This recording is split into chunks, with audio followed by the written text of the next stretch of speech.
বর্দোয়ালি মণ্ডলের উদ্যোগে গান সভা নেতাজি মাঠ ময়দানে সেখানে উপস্থিত আছে।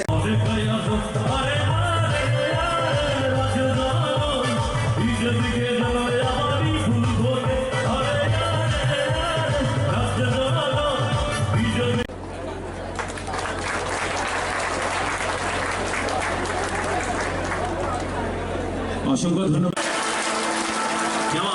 This is for victories. তো চলো এবার বলো একসাথে ভারত মাতা কি। ওয়ার্ড নাম্বার 20 34 নম্বর ওয়ার্ডের পক্ষ থেকে জয়েন করছেন ত্রিপুরা প্রদেশ ইয়ত তৃণমূল কংগ্রেসের সহসভাপতি মোবাইল ট্যাব, যেটা আমরা ইন শর্ট বলি। তো সেটার জন্য স্যারকে অসংখ্য ধন্যবাদ। এবং আমাদের আইটি ইনচার্জ আগামী দিন ত্রিপুরা রাজ্যে সদর জেলা প্রথম স্থান দখল করেছেন এবং এই সদর স্বরলিপি সারা ত্রিপুরা রাজ্যের ভিতরেই সদর আরবান জেলা they have been divided. আদর্শের বিষয় বুঝাতে হয়েছে আপনারা এইভাবে করবেন না, কারণ 1977 সন 78 সন আমরা দেখেছি যাদের কারণে আজকে সিপিএম ত্রিপুরা রাজ্য কমিউনিস্টদের কোনো অবস্থায় মান্যতা দেয়নি এর আগে, কিন্তু তাদের কারণে আজকে 35 বছর এই 77-78 সন থেকে এই কমিউনিস্ট পার্টি ভিতরে ঢুকে গেল। 93-তেও আমরা দেখলাম একই ঘটনা। তো এই কথাটা বললাম আপনাদের যে ইউজ এন্ড থ্রো কমিউনিস্ট পার্টির থেকে আপনারা শিখুন, ইতিহাস থেকে শিক্ষা নিন আপনারা। আর ওদের শিক্ষার সাথে আমাদের ত্রিপুরা রাজ্যের সমস্ত মানুষের সম্পর্ক আছে, তাদের ভবিষ্যতের সম্পর্ক আছে। তাদের কল্যাণে অন্তত নিজেদের কল্যাণে না হোক ওনাদের চিন্তা ভাবনা করে করুন। একবার আমরা দেখেছি 5 বছরের জন্য জোট এসছিল এখানে, কিন্তু আমরা কি দেখলাম জোটের সে একই ঘটনা, দর্শন, অগ্নিসংযোগ, খুন, সন্ত্রাস, একই কায়দা। মানে এই যে কালচার সিপিএমই করেছে, আমরাও সেটা করব। তো এই কালচার থেকে যতক্ষণ ধরে মুক্তি না, মানুষ এর জন্যই মানে তাকিয়ে থাকে যে কার উপর বিশ্বাস করবো। রাজনীতি তো ভালো মানুষ আসে না, কাদের উপর বিশ্বাস করব? বিশ্বাস করতে গেলে সেটা আমাদের মাননীয় প্রধানমন্ত্রী নরেন্দ্র মোদীজিকে বিশ্বাস করতে হবে। আজকে মাননীয় নরেন্দ্র মোদীজি ভারতবর্ষকে যে জায়গায় পৌঁছে দিয়েছেন, জগৎ সভায় শ্রেষ্ঠ আসন যেটা সবসময় বলা হয়েছে লবে, সেটা উনি করেছেন। প্রধানমন্ত্রীজি কোনো জায়গায় এখন গেলে সবাই ওনাকে বলেন, কি বলেন? বিগ বস মোদীজি। এবং পায়ে ধরে এক রাষ্ট্রের প্রধান ওনাকে নমস্কার করেন। কেন করেন? আজকে ফ্রান্সে গেছেন, ওনাকে যে সম্মান আপনারা সবাই দেখেছেন কিভাবে সম্মান করছেন। মিডল ইস্ট কান্ট্রি তো উনি যখন গেছেন সেখানেও প্রচুর সম্মানিত হয়েছেন। উনি সম্মানিত হয়নি, সমস্ত ভারতবর্ষের প্রতিটা মানুষকে সম্মানিত করেছেন। আজকে আপনাদের এই 8 নং বর্দোয়ালির আমি একজন কার্যকর্তা এবং আমি আপনাদের রিপ্রেজেন্টেটিভ। আমার সম্মানের সাথে আপনাদের সম্মান জড়িত। আমি যদি সম্মান সমস্ত ত্রিপুরা জায়গায় যদি আমি যাই এবং ওখানে যদি আমি সম্মানিত হই, ন্যাচারালি আপনারাও সম্মানিত হবেন। সেই কাজটা প্রধানমন্ত্রী নরেন্দ্র মোদীজি করছেন। আমরা সম্মানিত। এমন এক প্রধানমন্ত্রী অ্যাক্টিভ পলিসির মাধ্যমে, যেখানে এতদিন ধরে অটল বিহারী বাজপেয়ী ইস্ট পলিসি বলেছেন, সেই জায়গায় উনি বলেছেন এক্সটিস পলিসি। আর শুধু কথাই নয়, কাজের মাধ্যমে। আজকে এখানে হীরা মডেল উনি দিয়েছেন। ত্রিপুরাতে বসে আমরা কোনোদিন ভাবিনি যে এরকম একটা মানে রেল লাইন হয়ে যাবে। ডাবল ইন রেল লাইন হচ্ছে এখানে, তারও ব্যবস্থা চলছে এখানে। ত্রিপুরাতে রেলের হর্ন শুনবো আমরা ভাবিনি। 11টা থেকে 12টা এক্সপ্রেস ট্রেন যাচ্ছে আমাদের এখান থেকে। এখন রাজধানী এক্সপ্রেস যাচ্ছে। আমি এখানে আপনাদের জিজ্ঞেস করছি, কোনোদিন ভেবেছি আমরা? কোনোদিন ভাবিনি। ন্যাশনাল হাইওয়ে, এখানে 6টা ন্যাশনাল হাইওয়ে অলরেডি শেষের পর্বে, প্রায় 65% কমপ্লিট হয়ে গেছে। এখন আমরা যদি ধর্মনগর যাই, অমরপুরে আমি যখন গেলাম, অনেকে বললো আপনি হেলিকপ্টারে যাবেন কিনা। আমি বললাম আমার খুব ইজি হয় ট্রেনে যেতে, এবং এই রাস্তা দিয়ে যেতে আমি খুব ইজি, আমি পরে সাথে সাথে চলে আসতে পারি, আপনারাও আসেন। এরকম একটা যে যাতায়াতের যে একটা সুবিধা করে দিয়েছে আমাদের মাননীয় প্রধানমন্ত্রী, এই কথাগুলো মানুষকে আপনারা বলবেন না? এগুলো নিয়ে মানুষকে বলবেন না আপনারা? স্কিমের কথা তো বাদই দিন, আমাদের সভাপতি যেখানে বলছেন আমরা কি কি স্কিম আমরা লাগু করছি, এগুলো চলবে, কিন্তু পাশাপাশি এটা বলতে হবে যে বিশ্বাসযোগ্যতা, একটা এমন এক নেতা আমাদের সাথে আমাদের কাছে আছে, আমাদের পার্টির যিনি সর্বভারতীয় সভাপতি জেপি নাড্ডা, যে এরকম সভাপতি, এরকম গার্জিয়ান আমাদের, তাদের সম্পর্কে আমরা বলবো না মানুষকে গিয়ে? খালি স্ক্যাম এগুলো তো আমরা দেখেছি।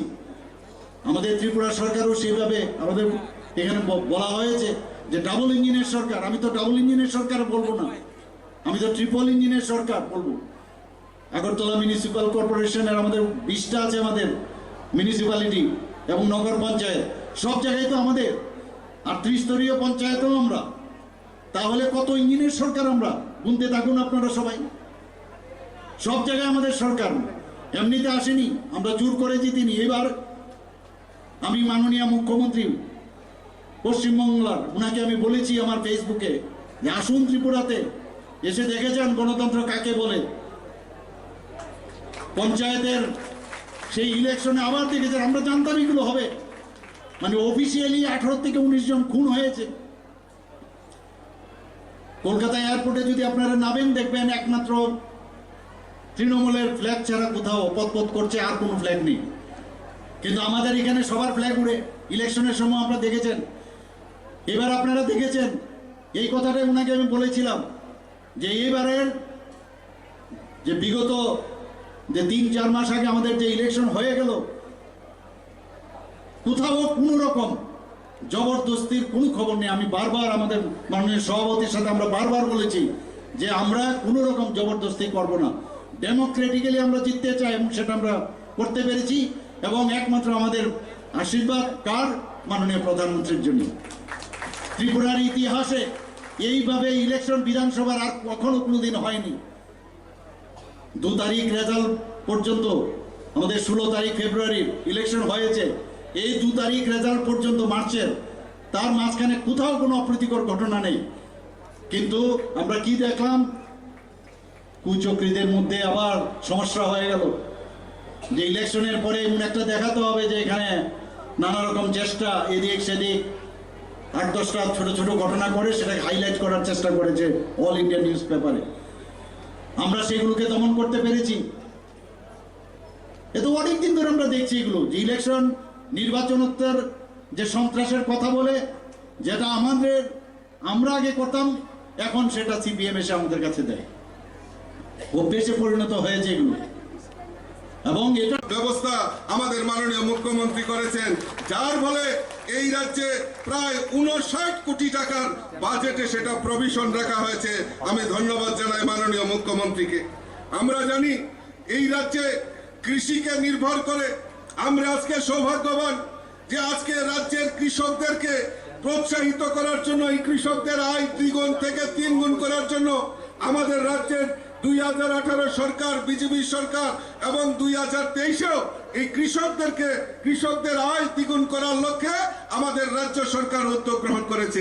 ইতিমধ্যে আপনারা জেনে খুশি হবেন 2018-র পর থেকে যেইভাবে আমাদের রাজ্যের উৎপাদিত ধান সরকারি মূল্যে ক্রয় করার ব্যবস্থা আমাদের সে বিজেপি সরকার করেছে, ঠিক 2023-এও আমাদের সেই সরকার, ভারতীয় জনতা পার্টি এবং আইপিএফটির নেতৃত্বে সরকার কৃষকদের উৎপাদিত ধান ক্রয় করার জন্য উদ্যোগ গ্রহণ করেছে। ইতিমধ্যে আপনারা জেনে খুশি হবেন আমাদের এই কৃষকদেরকে আরো বেশি ভাবে যাতে তারা উপার্জন করতে পারে, তার জন্য রাজ্যের বাজেটে মুখ্যমন্ত্রী ইন্টিগ্রেটেড ক্রপ ম্যানেজমেন্ট প্রোগ্রাম নিয়েছে, যার ফলে এই রাজ্যের 1.16 লক্ষ হেক্টর জমিকে প্রায় 10 কোটি টাকার ব্যবস্থা সেখানে প্রভিশন রাখা হয়েছে, যার ফলে আমাদের এই রাজ্যের উৎপাদিত ধানকে আরো সুদৃঢ় করার লক্ষ্যে মাননীয় মুখ্যমন্ত্রী যে পরিকল্পনা করেছেন তার জন্য ধন্যবাদ জানাচ্ছি। রাজ্যে মুখ্যমন্ত্রী প্রাণী সম্পদ বিকাশ যোজনার মাধ্যমে 10 কোটি টাকার প্রভিশন রাখা হয়েছে, যাতে আমাদের এই রাজ্যের বেকার যারা কর্মসংস্থানের জন্য বিভিন্ন জায়গায় ঘুরি করেন, তাদের এই পশুপালনের মাধ্যমে এই রাজ্যের রোজগার বৃদ্ধির লক্ষ্যে মাননীয় মুখ্যমন্ত্রী সেই বাজেটে আমরা দেখেছি প্রভিশন রেখেছেন। ঠিক সেই রকম মৎস্য চাষের ক্ষেত্রেও প্রায় 12 কোটি টাকার ব্যবস্থা আমাদের এই বাজেট সেখানে রাখা হয়েছে। আজকে জেনে আরো খুশি হবেন, মাননীয় মুখ্যমন্ত্রী কন্যা আত্মনির্ভর যোজনার মাধ্যমে এই রাজ্যের 100 জন মেধাবী উচ্চ মাধ্যমিক পরীক্ষায় যারা উত্তীর্ণ হয়েছেন তাদেরকে একটি করে স্কুটি দেওয়ার পরিকল্পনা সেটা আমাদের রাজ্য সরকার নিয়েছে। সেখানে প্রায় 1 কোটি টাকা খরচা করার ব্যবস্থা আমাদের বাজেটের প্রভিশন সেটা রেখেছেন। মুখ্যমন্ত্রী ক্রীড়া উন্নয়ন প্রকল্প, সেই প্রকল্পের মাধ্যমে এই রাজ্যের ক্রীড়া এবং যারা খেলাধুলার সঙ্গে জড়িত সেই খেলাধুলার পরিকাঠামোকে উন্নয়নের জন্য 2023-24 যে অর্থ বছর সেখানে বাজেটে প্রায় 8 কোটি টাকার প্রভিশন সেখানে রাখা হয়েছে, যার ফলে রাজ্যের যারা যারা ছাত্রছাত্রীরা রয়েছেন এবং ক্রীড়ার সঙ্গে যারা জড়িত রয়েছেন, খেলোয়াড় যারা রয়েছেন, তাদের উৎসাহ করার জন্য সেই প্রকল্পের ঘোষণা করা হয়েছে। বন্ধুগণ, আমি যদি এখানে নগর উন্নয়ন প্রকল্পের মাধ্যমে এই রাজ্যে এই নগর উন্নয়ন প্রকল্পের মাধ্যমে যাতে নগরকে উন্নয়ন করা যায় তার জন্য 120 কোটি টাকা সেখানে বাজেটে প্রভিশন রাখা হয়েছে। আমার কাছে অনেক তথ্য রয়েছে, আপনারা জেনে আরো খুশি হবেন। আমাদের প্রায় 100টি উপস্বাস্থ্য কেন্দ্র যেখানে রয়েছে সেখানে বিভিন্ন আমাদের যে সংক্রাময় নিরাময় কেন্দ্র সেখানে স্থাপনের উদ্যোগ গ্রহণ করেছে। 2023-24 প্রায় 100টি উপস্বাস্থ্য কেন্দ্রকে 30 কোটি টাকার বরাদ্দ রাখা হয়েছে, যাকে সেখানে মডার্নাইজেশন এবং এই উপস্বাস্থ্য কেন্দ্রগুলিকে নির্মাণ করা হবে। অনেকে দেখে মডেলিং করতে র্যাম্পের মধ্যে হাঁটা, সেটা কিন্তু বিনা পয়সায় সেটা এবার আমরা দেখলাম। অদ্ভুত, সেই র্যাম্পের মধ্যে হাঁটছে যাচ্ছে, একবার বুঝতে পারছে না ওই টেবিলের নিচে যারা লিখছিলেন আমাদের ওই অফিসাররা যখন লিখছেন ওখানে একবার চিন্তা করেননি যে ওদের কি অবস্থাটা হবে, মারমুখী অবস্থা। এক বিধায়ক তো নিজেই কি গঙ্গা জল কোত্থেকে জল নিয়ে এসছে, নিজে এবার আরেকজনকে বলছেন, পাপিয়াদিকে বলছিলেন যে পরবর্তী সময়ে উনি যখন গঙ্গা জল দিচ্ছিলেন বলছে এটা কি গঙ্গা জল জানা নেই, হয়তো বা কলের জলও নিয়ে এসছেন বা হাওড়া নদীর থেকে নিয়ে এসছেন, আসলে উনি নিজের কথাটাই বলছেন। তো ওনাকে জল ছেটানো ভিতরে ঢুকে এবং আমাদের এমএলএদের মাথার মধ্যে দিচ্ছেন জল। অদ্ভুত এক সিচুয়েশন। এবং এই আমরা যে মানদণ্ডটা যে থাকে আমাদের, সেই মানদণ্ডকে ধরে এর আগেও আমরা দেখেছি দৌড়ে পালিয়ে যেতে, এই তো কালচার আমরা দেখেছি। এবং আশ্চর্য হই আমরা মাঝে মাঝে এই ধরনের নেতাদের দেখে, আমরা মাঝে মাঝে মনে হয় এটাই বুঝি পথ। কিন্তু মাননীয় প্রধানমন্ত্রীজি এখন যে আমাদের যে রাজনীতির যে সংজ্ঞা সেটা কিন্তু পাল্টে দিয়েছেন। একদিকে আমাদের ট্রান্সপারেন্সির সরকার, আরেক দিকে আমাদের যে এতদিনের গতানুগতিক যে রাজনীতি, খুন সন্ত্রাসের যে রাজনীতি, তার থেকে বেরিয়ে আসছে আমাদের এই ভারতীয় জনতা পার্টির সরকার এবং আমাদের পার্টি। আমরা কোনো অবস্থায় বিভিন্ন জায়গায় বারবার বলছি, কারণ 35 বছরের যে কালচার সেটা কিন্তু টু সাম এক্সটেন্ট আমাদের যারা এখন ভারতীয় জনতা পার্টিতে আছে, কারণ সংস্কৃতি আসে কিন্তু ওই সংস্কৃতির মধ্যে আমরা কতদিন আমরা বাস করলাম, তার মধ্যে খানিকটা আমাদের আজ পড়ে এসছে, আমি দোষ দিচ্ছি না, কিন্তু এর থেকে বেরিয়ে আসতে পারবো। মানুষ সব তাকিয়ে আছে, আমাদের দিকে তাকিয়ে আছে, এবং আমরা যদি এটা মনে করি যে আমাদের কেউ দেখছে না, তাহলে কিন্তু আমরা মূর্খের সঙ্গে বাস করি। যে জিনিসটা এবার বিধানসভাতে আমি দেখলাম, চতুষ্পদ প্রাণীর নাম নিচ্ছেন,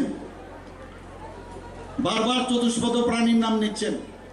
আমি ওনাকে বললাম, আপনি চতুষ্পদ প্রাণীর নাম নিলেন, এখানে সমস্ত বিধায়ক মন্ত্রীদের আপনি চতুষ্পদ প্রাণী বানালেন, আপনি ওই চতুষ্পদ প্রাণীর আরেকটা গুণ আছে, এটার নাম তো বলেননি।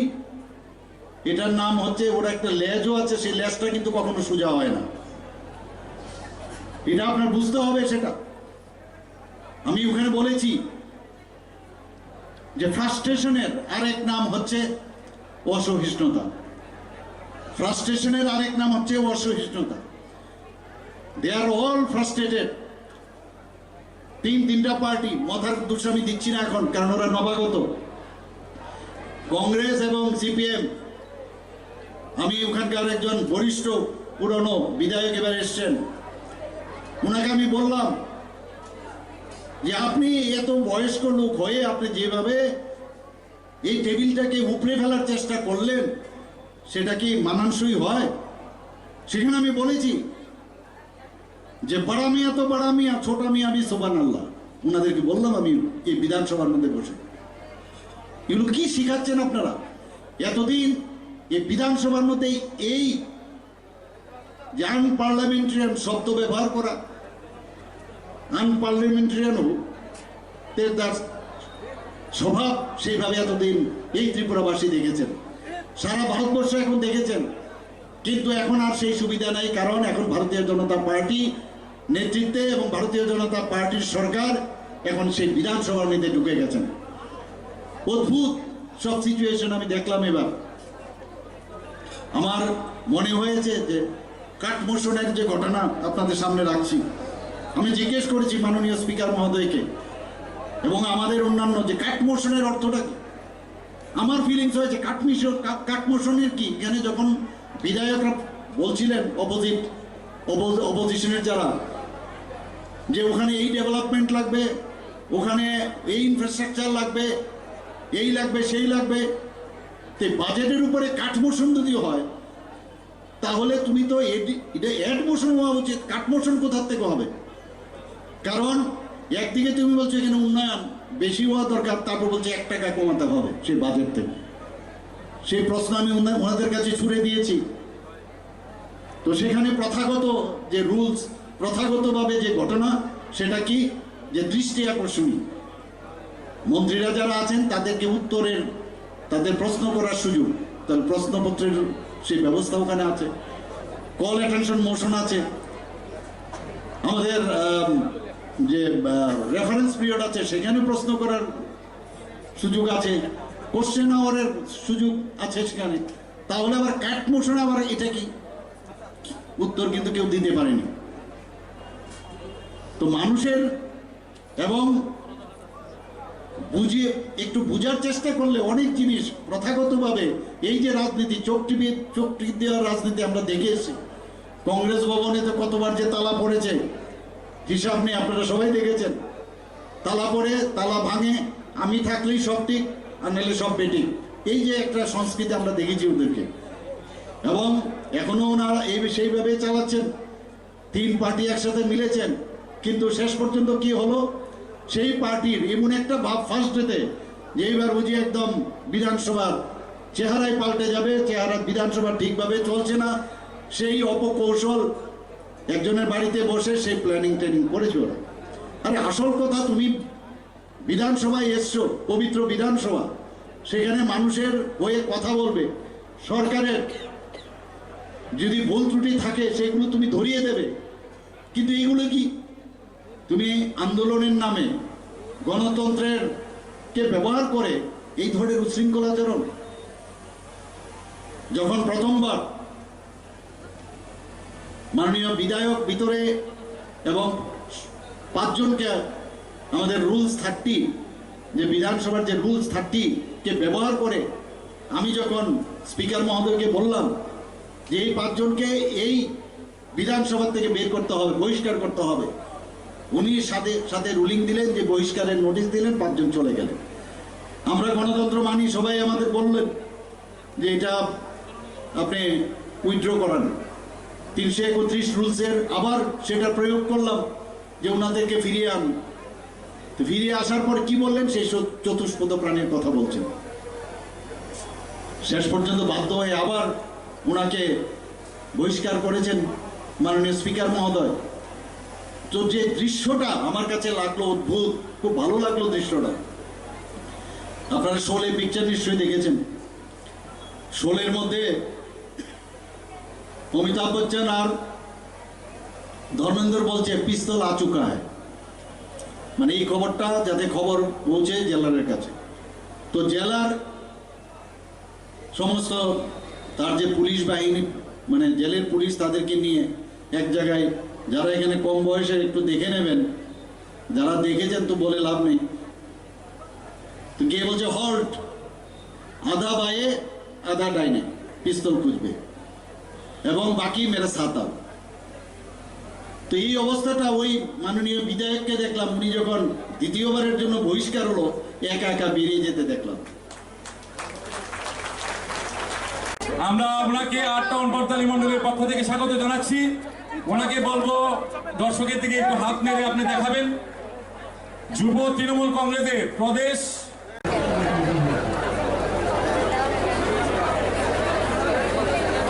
যিনি রয়েছেন, হ্যালো,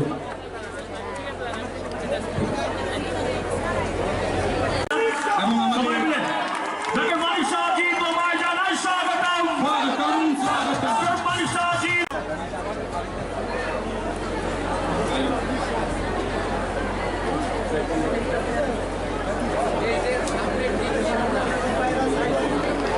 আট নং বর্তোয়ালির আমি যদি এখানে হিসাব দিই যে কি কি কাজ হয়েছে, আমি 2-4টি কথা খালি বলবো, কারণ এতগুলো পড়ার আমার সুবিধে নেই। আমি বাজেট নিয়ে এখানে মাননীয় আমাদের সভাপতিজি বলেছেন, আমি একটা পয়েন্ট আপনাদের সামনে খালি এখানে রাখতে চাই যে আমরা এবার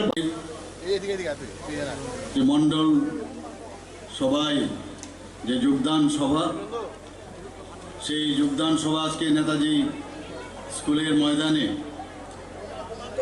বিপুল পরিমাণে যে আমাদের বিভিন্ন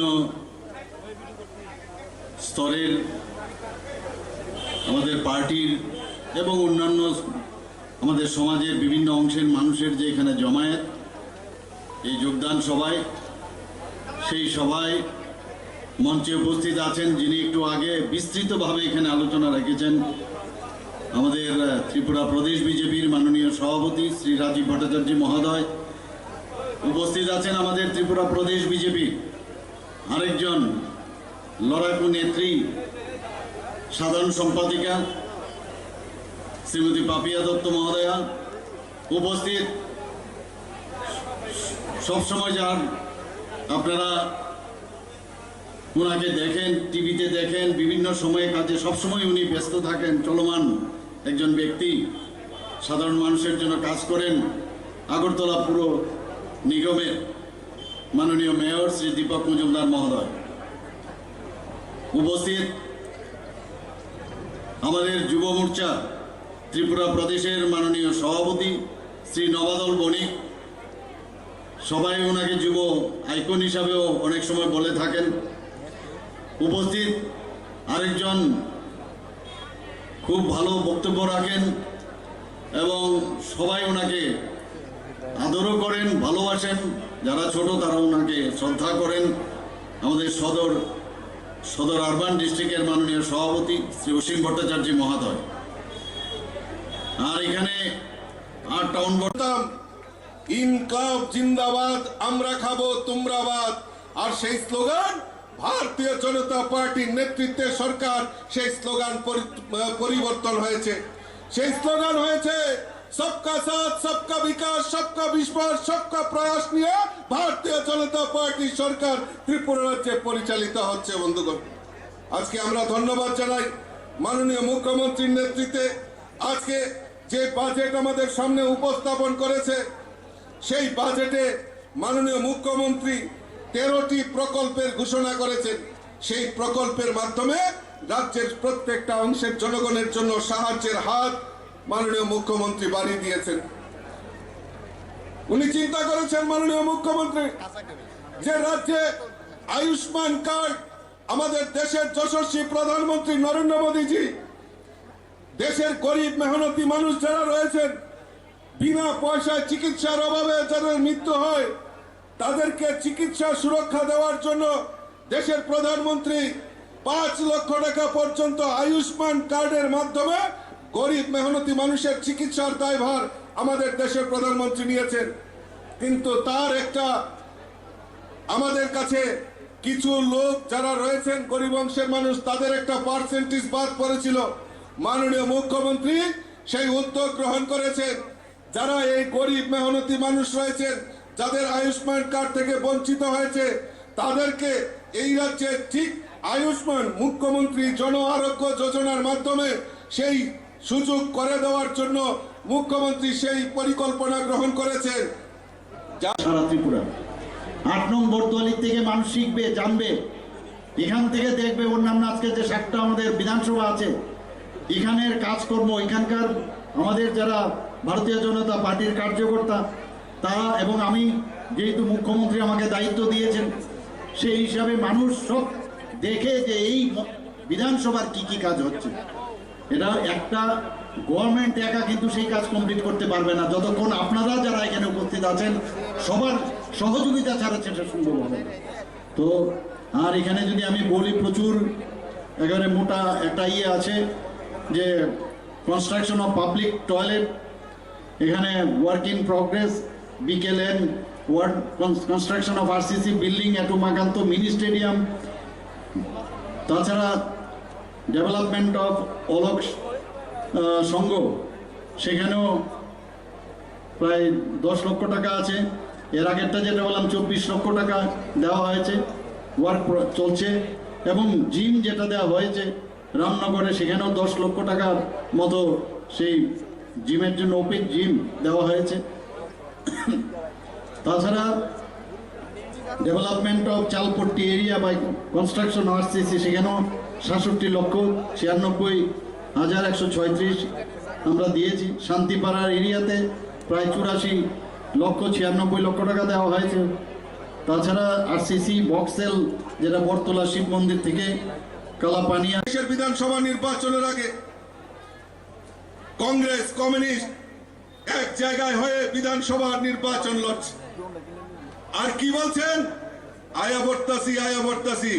এখন আর এই গন্ধ যায় না। সিপিএম 25 বছর টানা এই রাজ্যের বুকে রাজত্ব করেছে, টানা রাজত্ব করেছে। জিজ্ঞেস করবেন ওই কমিউনিস্ট নেতাদেরকে, একটা গরিবের সরকার স্লোগান দিত, একটাও গরিবদের জন্য পরিকল্পনা সেই কমিউনিস্ট সরকার নিয়েছে কিনা একবার জিজ্ঞেস করে দেখবেন। বেনিফিশিয়ারি সিলেকশন হতো, ওই পার্টি অফিসে যারা যেত আর মিছিল মিটিং এ যারা যেত সিপিএম এর, তাদেরকে বেনিফিশিয়ারি দেওয়া হতো, আর বাকি যারা বিরোধী করত তাদেরকে সেই রেহাই করতো না। সেই কমিউনিস্টরা 25 বছর রাজত্ব করার পর আজকে বিরোধী দলের তকমা পর্যন্ত হারিয়েছে। আর কংগ্রেসীরা বলেছিল যে বিজেপি সিঙ্গেল ডিজিট হয়ে যাবে, 2023-এ খুঁজে পাওয়া যাবে না। আর এখনই ওনারা 2023-এ এই ত্রিপুরা রাজ্যের মানুষ তাদেরকে উচিত শিক্ষা দিয়েছে, ওনারাই সিঙ্গেল ডিজিট হয়ে গেছে। এখন ঘরে বসে কীর্তন করছেন, হরে কৃষ্ণ হরে রাম, রাত পোয়াইলে বাতের কাম। আপনারা উচিত শিক্ষা দিয়েছেন হাটবরদলির মানুষ। আমাদের মাননীয় মুখ্যমন্ত্রীকে এইখান থেকে আটবরদলির মানুষ সেদিন সেই কংগ্রেসীদেরকে উচিত শিক্ষা দিয়ে মাননীয় মানিক শাহ মহোদয়কে এখান থেকে আপনারা বিধায়ক করেছিলেন। আর এই ভারতীয় জনতা পার্টিও আমাদের মানিকদাকে রাজ্যের মুখ্যমন্ত্রী এবং দায়ভার তুলে দিয়েছে গার্জেন হিসাবে। কাজে আটবরদলির মানুষ, আমি চাই আজকে শুধু অন্য কোন দল নয়, কংগ্রেস নয়, সিপিএম নয়, কমিউনিস্ট নয়, তাদেরকে মুখে জামা ঘষে দিয়ে আপনারা যে 2023-এ রেজাল্ট করেছেন, আমি ধন্যবাদ জানাই আপনাদেরকে। আপনারা আজকে যারা যোগদান করছেন, আমি আপনাদেরকে স্বাগত জানাবো, ধন্যবাদ জানাবো। সঠিক সময়ে সঠিক সিদ্ধান্ত নিয়েছে মাননীয় মুখ্যমন্ত্রীর নেতৃত্বে যে সরকার, ভারতীয় জনতা পার্টি আইপিএফটি সরকার, মানুষের জন্য, জনগণের জন্য যে কাজ করছে, আগামী দিন ত্রিপুরা শ্রেষ্ঠ ত্রিপুরা গড়ার লক্ষ্যে সবচেয়ে অগ্রণী ভূমিকা পালন করবে।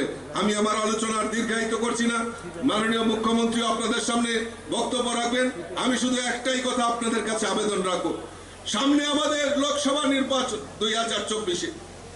আমরা চাই মোদিজিকে আবারও দেশের প্রধানমন্ত্রী করে, আমরা প্রধানমন্ত্রী হিসাবে দেখতে চাই।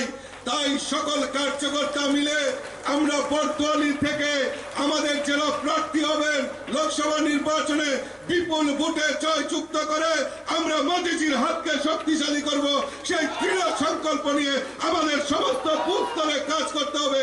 এই আবেদনটুকু রেখে সকলকে আবার অভিনন্দন জানিয়ে আবার কথা বলা শেষ করছি। বন্দে মাতরম, ভারত। 54 কোটি টাকা আমরা রেখেছি। আর 2017-18-তে কত বাজেট ছিল আপনারা কম্পেয়ার করবেন না? 12,442।